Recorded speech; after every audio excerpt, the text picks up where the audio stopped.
ఉన్నత చదువుల కోసం విదేశాలకు వెళ్లాలనుకునే విద్యార్థులకు అవగాహన కల్పించేందుకు అబ్రాడ్ ఎడ్యుకేషన్ ఫెయిర్ ను నిర్వహించినట్లు సెయింట్ జోసెఫ్ జూనియర్ కళాశాల ప్రిన్సిపాల్ రఘు గౌడ్ చెప్పారు.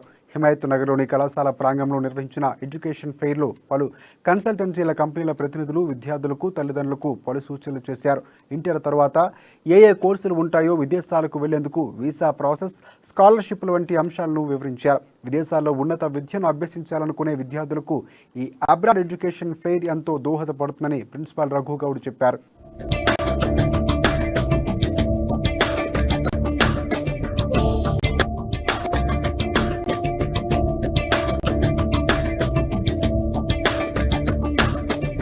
హిమాయత్ నగర్ బ్రాంచ్ నందు ఈరోజు global education and career fair event జరగడం జరిగింది.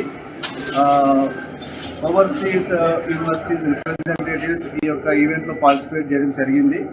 ఈ ఈవెంట్ ముఖ్య ఉద్దేశం ఏంటి అంటే, ఆఫ్టర్ ఇంటర్మీడియట్ స్టూడెంట్స్ ఎవరైతే ఫారిన్ ఎడ్యుకేషన్ ఇంట్రెస్ట్ ఉందో వాళ్ళకి యూనివర్సిటీస్ ఇన్ఫర్మేషన్, అందులో ఉండే లోటుపాట్లు, తర్వాత ఏ విధంగా హెల్ప్ చేయాలి, ప్రాసెసింగ్ ఏంది, కెరీర్ ఆపర్చునిటీస్ ఏంది, అదేవిధంగా స్కాలర్షిప్ ప్రాసెస్ ఏంది, వీసా ప్రాసెస్ ఏంది, ఈ విధంగా ఆల్ యూనివర్సిటీస్ ఒక వన్ గ్రూప్లో ఉండి పిల్లలకి గైడ్ చేయాలనే ఉద్దేశంతో మా యొక్క సెయింట్ జోసెఫ్ మేనేజ్మెంట్ ఈ ఈవెంట్ ఆర్గనైజ్ చేయడం జరిగింది. More than